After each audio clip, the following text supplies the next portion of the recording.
Pero el doctor Miguel Ángel Rodríguez Mackey, que es un analista internacional, siempre lo hemos invitado, miembro de la Universidad Tecnológica del Perú, decano de la Facultad de Derecho y Ciencia Política de esa misma universidad, está con nosotros porque quisiéramos que él nos explique un poco su lectura de lo que significa este Estado Islámico, esta forma ahora de buscar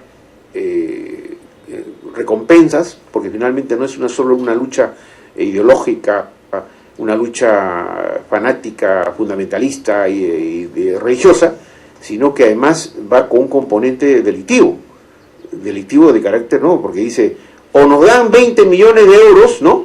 O le corta el cuello a fulano, ¿no? Es una cosa realmente increíble que el mundo islámico, supuestamente muy moral, muy cosas, han entrado a este terreno, como una especie de chantaje criminal contra la sociedad occidental, por lo menos así aparece. Doctor Rodríguez Mackey, ¿cómo está? Muchísimas gracias por la invitación, Alberto, Augusto, Lucho. Siempre encantado de estar aquí en Radio Nacional. Fíjate, tú has hecho una introducción como esas siempre tan consistentes. Nunca, como en las últimas décadas, y estoy hablando como el gran punto de quiebre del 2001, cuando se produce el ataque de las Torres Gemelas en Nueva York, también en el Pentágono, etcétera, por Al Qaeda, nunca el mundo había experimentado, Alberto, el flagelo del conflicto internacional por el terrorismo. La guerra no es contra un Estado, sino contra lo que nosotros llamamos en el derecho internacional un fenómeno no convencional, que no sabe declarar la guerra, que no respeta acuerdos, pactos, derecho internacional humanitario. Tú has referido las decapitaciones sistemáticas que se vienen produciendo progresivamente. No sabe nada de eso. Y entonces, esa es ya no una amenaza, sino una realidad material objetiva que ha surgido a partir de lo que algunos en el pasado inmediato habían hablado del famoso choque de civilizaciones y que está impactando de una manera asimétrica, amorfa en el mundo, específicamente en el Medio Oriente. Esto lleva a adoptar mecanismos, medidas, coalición internacional liderada por Estados Unidos. El gran tema estelar de la ONU no solamente es cambio climático, seguramente vamos a referirnos ahora, sino el tema del terrorismo internacional. Y entonces nos encontramos con que un flagelo de esta naturaleza, que colude con otros espacios, que empieza a recoger migrantes de Europa, de otras partes del mundo, que se suman a esto que se ha llamado el Estado Islámico de Irak y el Levante, que comenzó sus trabajos terroristas en el norte de Siria, desde una posición sunita para acabar con un gobierno chiita, cruzan y están en la zona norte de Irak, ocupan las 2/3 partes del territorio, fundamentalmente en la zona de Mosul, rodean al Estado de Irak, penetran Siria, y entonces, ¿qué hace y qué decide la comunidad internacional frente a estas prácticas de terror? Coalición para un bombardeo. Yo he dicho, y quiero reiterar, que los bombardeos como una práctica son importantes para acabar con espacios localizados, con porciones absolutamente identificadas.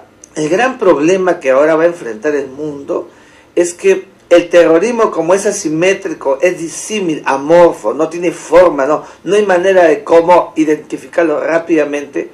Con bombardeos, los terroristas se camuflan entre la propia sociedad civil. Y entonces vamos a encontrar que se hacen bombardeos sobre puntos específicos como los pozos petroleros que hoy día están controlando el Estado Islámico de Irak y Levante y que le produce, Alberto, 3 millones de dólares al día para poder financiar todo lo que estamos viendo. Porque esta es una agrupación que ha alcanzado unos ribetes extraordinariamente feroz. Solo quiero interrumpirlo antes de la pregunta de mi compañero, solo por decir el tremendo y grave riesgo además para la economía mundial, porque si este Estado Islámico penetra fuertemente en los estados productores de petróleo, la cosa se va a poner realmente grave. Y esa es realmente la gran preocupación internacional que ha llevado a formar esta coalición. Entonces yo creo que en algún momento Estados Unidos, que cuando Obama llega al poder y dice no vamos a continuar más en el Medio Oriente, nos vamos a retirar, luego de haberse retirado Estados Unidos y todos sus soldados, el panorama cambia, empiezan a salir estas amenazas y ahora vuelve con bombardeos. Pero el yihadismo es un fenómeno que realiza actos de arrastre. Por tanto, la única manera para que en algún momento se tome la acción definitiva va a tener que ser una incursión terrestre, Alberto. Porque los amigos de repente hablamos de yihad. El yihad es esta suerte de fuerza que va incluso dentro de su propia, ¿no? Vamos a decirlo, es verdad. El yihadismo viene de la yihad, que significa una forma de hacer la guerra que justificaría en el Islam una manera violenta de alcanzar algunos propósitos. Yo quiero dejar sustantivamente aquí aclarado que en el Islam que Mahoma recibió del arcángel Gabriel, la transmisión de los valores supremos de Alá, no existe ninguna visualización violenta de las relaciones humanas a partir del Corán. Estas son posiciones fundamentalistas, radicales, que desconocen la esencia propia del Islam. El yihadismo entonces es justificar a través de un acto violento y de una guerra propósitos como los que está buscando el Estado Islámico de formar un califato.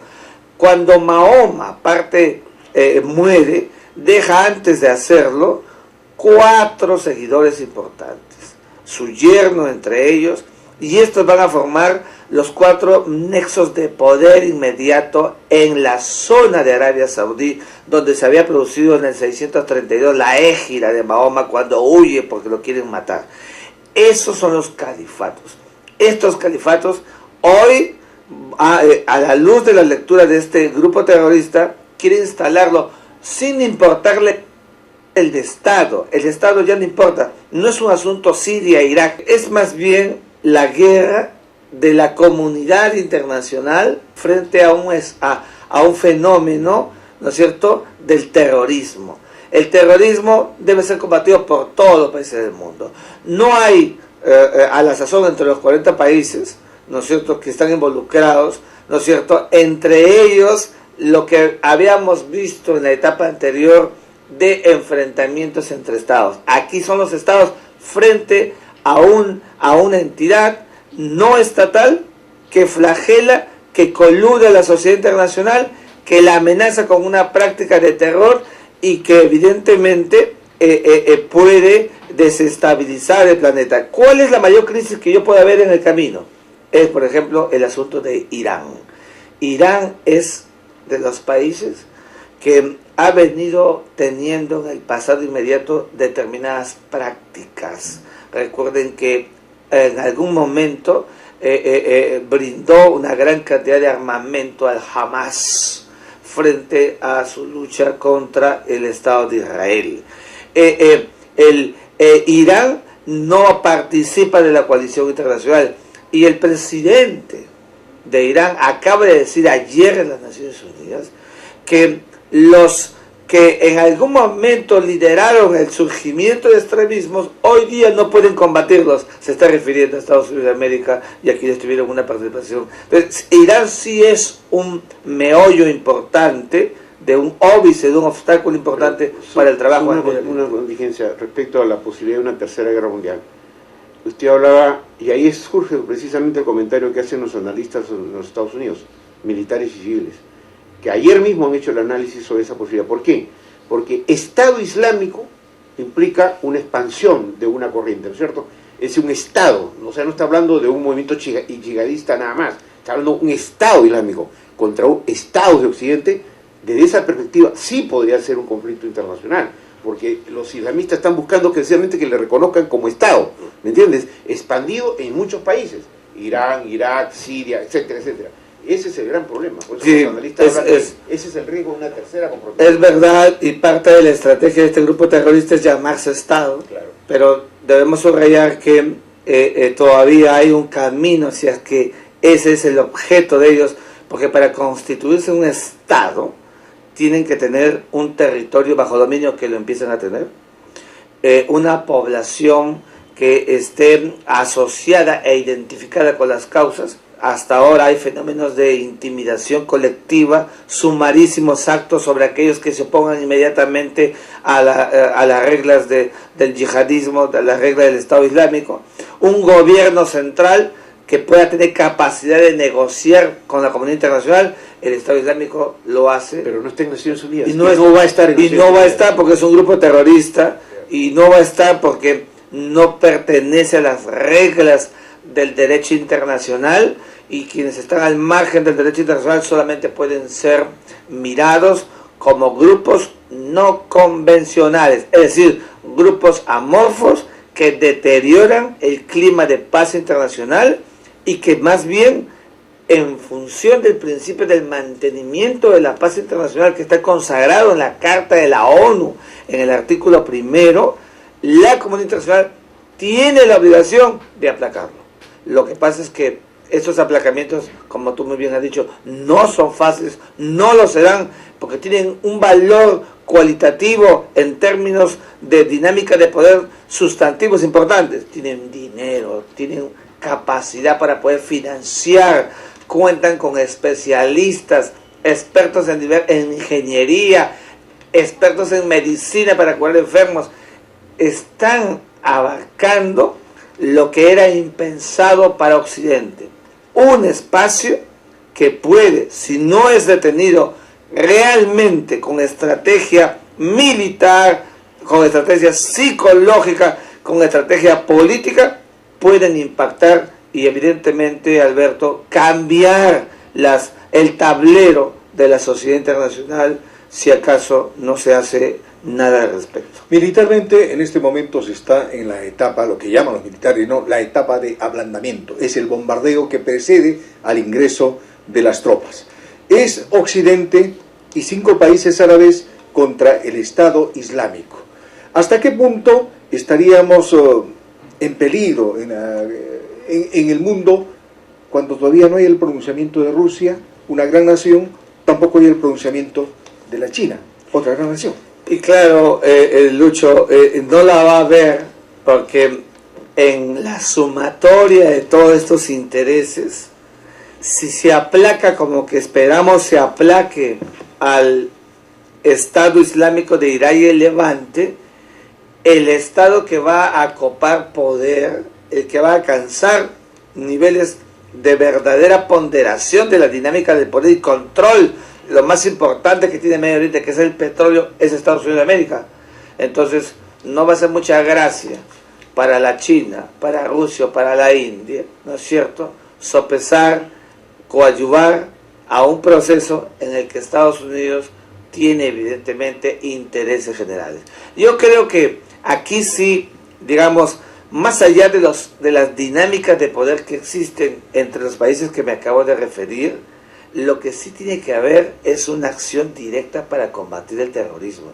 Francia, Alemania, Canadá, Inglaterra, Estados Unidos son países importantes, son países poderosos que están en esta coalición justamente para neutralizar este fenómeno, repito, que era impensado décadas atrás y que hoy es un flagelo que prácticamente ha llevado a que el presidente de los Estados Unidos de América, Barack Obama, en su discurso central se centre el 70%, el 80% de él en el fenómeno del yihadismo. Pero acá ocurre un fenómeno también, y es el hecho que van a actuar solamente con la primera etapa de un ataque, que es el ablandamiento, el bombardeo, pero al mismo tiempo están diciendo que no van a usar tropas terrestres, no van a ingresar en el terreno, y usted sabe perfectamente que mientras no se llegue a hacer el trabajo minucioso dentro del propio terreno... Yo coincido contigo plenamente, lo acabamos de decir en un pequeño artículo, que evidentemente la única manera de combatir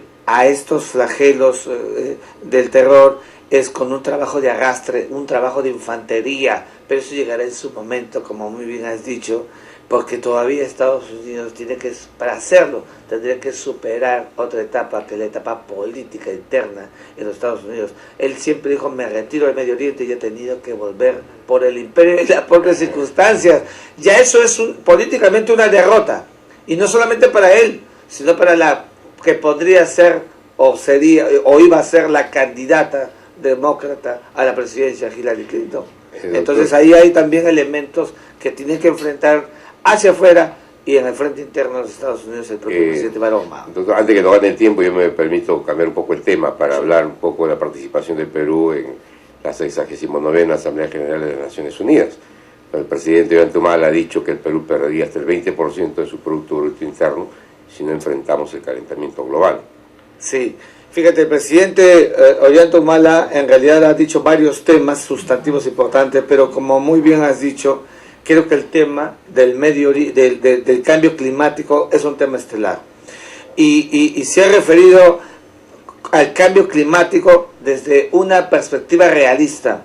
Y en eso sí ha cambiado la tónica de los discursos que hemos visto en el mundo anteriormente. Es decir, hemos tenido en el pasado, los últimos 30 años, los discursos políticos idealistas sobre el cambio climático. El presidente de la República dijo, basta ya de tantas declaraciones, de tantos pronunciamientos, y sigue el aumento del calentamiento global, del clima, y sigue la incapacidad internacional para reducir los efectos del dióxido de carbono en la fase invernadera, y entonces llama a adoptar en el aterrizaje político, social y económico medidas concretas de carácter jurídico.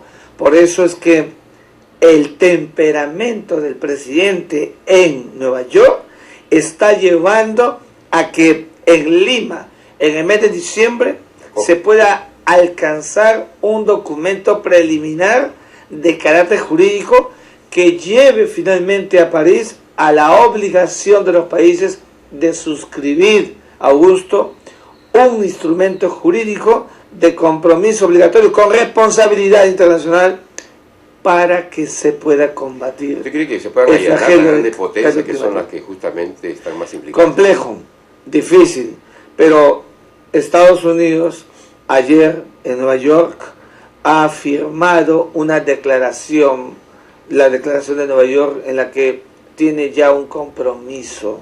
Entonces, adelante a hacer este tipo de... Es verdad, y siempre lo ha hecho. No olvidemos que Estados Unidos no firmó el protocolo de Kioto, lo cual debilitó grandemente a Kioto, lo cual además hace que COP20 y el COP21 en París deben de suplir las deficiencias de Kioto, de Johannesburgo, de Copenhague, de Río de Janeiro, y sigo para atrás, de toda una historia internacional reciente de 30 años, de pura visión emblemática, idealista. Hoy tenemos que alcanzar, porque si no, entraremos en una fase de involución, donde el hombre será responsable de su propio destino.